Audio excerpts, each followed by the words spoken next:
Assalamualaikum warahmatullahi wabarakatuh. Nama saya Fadla Rahmatullah dengan NIM 414240119, Teknik Elektro 2024-2025.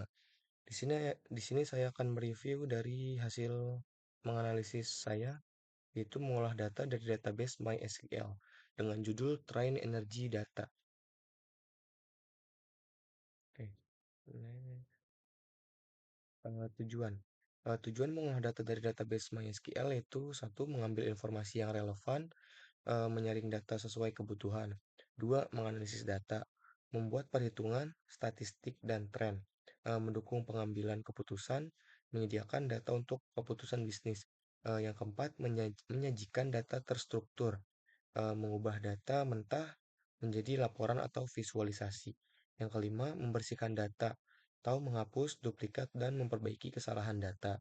Yang keenam, integrasi sistem, atau menghubungkan data ke aplikasi lain seperti ERP atau CRM. Nah, yang ketujuh yaitu optimasi database, atau meningkatkan kecepatan query dan efisiensi. Dan next, tipe database. Tipe database yang saya pakai itu tipe data DDL. DDL atau Data Definition Language adalah bagian dari SQL yang digunakan untuk mendefinisikan struktur database seperti membuat, mengubah, dan menghapus tabel atau objek. Yang pertama, saya di sini membuat create database train energy data judulnya.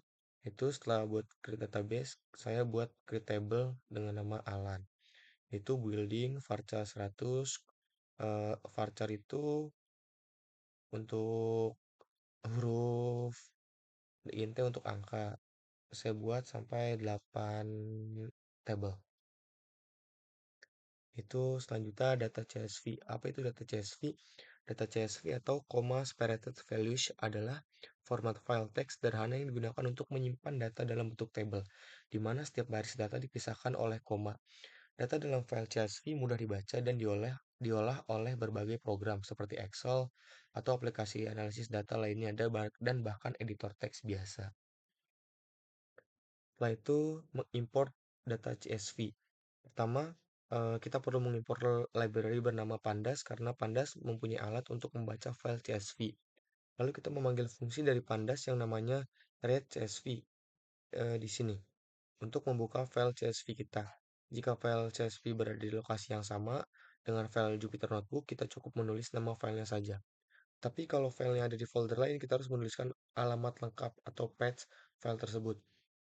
Di sini codingannya saya tulis sesuai nama data file CSV saya dan sudah saya pindah di folder D, yaitu dengan nama aduhai. Saya pindah semua, saya samain. Setelah saya shift enter, data berhasil diinsert ke dalam database MySQL. Kita lanjut. Nah, setelah berhasil mengimpor file CSV ke dalam variabel, lalu kita bisa menampilkan tabel dari data tersebut. Itu ini codingan saya untuk menampilkan tabel dari data tersebut. Itu sesuai dengan train energy data dengan judul data CSV saya dan memakai head 100. Nah, ini setelah data read dijalankan, otomatis Jupyter akan menampilkan seluruh isi tabel CSV tersebut dalam bentuk yang rapi, yaitu dalam bentuk data frame yang rapi, seperti ini. Setelah itu line plot. Apa itu line plot? Line plot adalah grafik yang menampilkan frekuensi atau jumlah kali sebuah nilai muncul dalam kumpulan data. Grafik ini menggunakan titik atau tanda, biasanya X, di atas garis bilangan untuk mewakili setiap nilai dalam kumparan data. Line plot itu ada dua, ada single line plot dan multiple line plot. Eh, di sini kita import dulu pyplot dari matplotlib, lalu buat data sumbu X dan Y, panggil plot untuk menggambar garis, panggil show untuk menampilkan hasil plot. Di sini itu codingan saya. Itu saya memasukkan applicant use dan energy consumption. Kita next. Nah, eh, kode ini meminta data residensial, mengurutkan berdasarkan applicant use, lalu menggambarkan single line plot yang menghubungkan applicant use dengan energy consumption, dengan titik-titik kecil dan garis lurus, plus semua elemen, judul, label, grid, dan rotasi teks. Lalu ini codingan saya. Saya masukkan building type, lalu building type di tipe building type saya yaitu saya pakai residensial. Setelah itu sini applicant use, lalu di sini kita masukkan energi consumption. Lalu kita next. Nah, ini hasil grafik single line plot dari codingan saya. Yaitu judulnya energi consumption berdasarkan applicant use. Di bawah ini tulisan kepotong sorry applicant use. Di sebelah kiri yaitu energi consumption. Ini hasil grafik data dari single line plot saya. Setelah itu di multiple line plot. Nah, multiple line plot adalah grafik yang menampilkan lebih dari satu garis dalam satu gambar. Setiap garis biasanya mewakili kelompok data yang berbeda. Tujuannya adalah supaya mudah membandingkan beberapa kelompok data dalam satu pandangan. Multiple line plot sama dengan banyak garis dalam satu grafik untuk membandingkan berbagai kelompok data. Ini saya pakai data frame yang sebelumnya, tetapi saya tambahkan menjadi row-nya yaitu 288. Itu menjadi 288. Kita next. Ini codingan saya, building, building type, residensial, komersial, dan industrial. Di sini saya pakai dari 25 sampai ke 45. Lalu ini codingan untuk menampilkan data frame-nya. Kita next.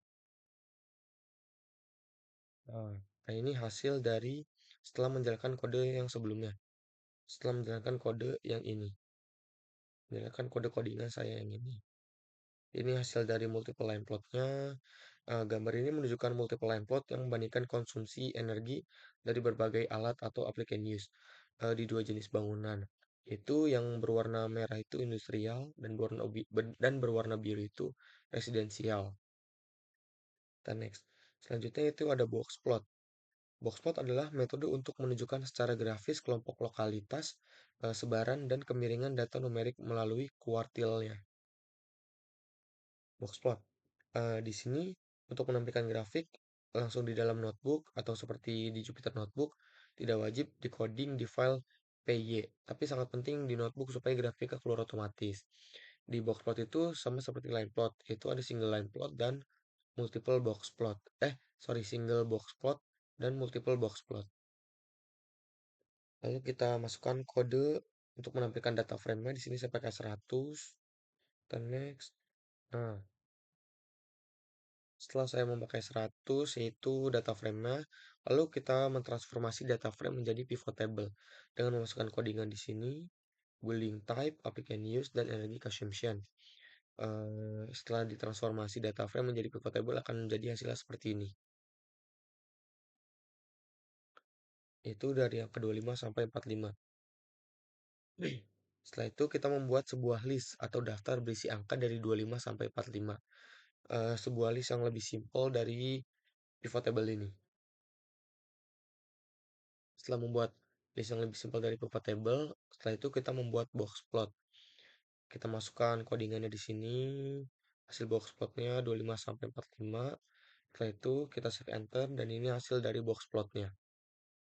Itu di bawah residensial. Ini hasil dari box plot single line box plot ya. Next. Ada multiple box plot. Apa itu multiple box plot? Multiple box plot adalah sebuah grafik yang digunakan untuk memvisualisasikan dan membandingkan distribusi beberapa kelompok data secara bersamaan. Tiap box plot dalam grafik ini mewakilkan distribusi dari satu kelompok data dan secara visual menunjukkan ukuran, bentuk, dan penyebaran data dalam kelompok tersebut. Kita masukkan kode untuk menampilkan multiple box plot. Sebelumnya kan kita udah buat data frame dan kita ubah menjadi pivot table. Lalu kita masukkan aja codingan untuk memunculkan multiple box plot. Kita masukkan di sini, lalu kita save enter dan ini hasil dari multiple box plot. Yang pertama ada residensial, ada industrial, dan ada komersial. Next, setelah multiple box plot, kita lanjut ke scatter plot. Apa itu scatter plot? Scatter plot adalah jenis grafik yang digunakan dalam statistik dan analisis data untuk menampilkan serta menganalisis hubungan antara dua variabel numerik. Kita masukkan codingan untuk menampilkan scatter plot yaitu di sini kita menggunakan Seaborn. Sebelumnya kita menggunakan Pandas. Kita ganti menggunakan Seaborn. Lalu kita masukkan residensial, industrial, dan komersial. Setelah itu Kita next. Setelah dijalankan, kode tersebut akan muncul hasil scatter plot seperti ini. Itu titik-titiknya ada banyak. Titik biru yaitu menunjukkan residensial, titik hijau menunjukkan industrial, dan titik merah menunjukkan komersial. Hmm, Kesimpulan dari kesimpulan dari data yang jadi kesimpulannya adalah kesimpulan dari data database MySQL berarti kita membuat ringkasan lalu menginterpretasi atau analisis berdasarkan data yang sudah tersimpan di database tersebut. Sebelumnya terima kasih. Wassalamualaikum warahmatullahi wabarakatuh.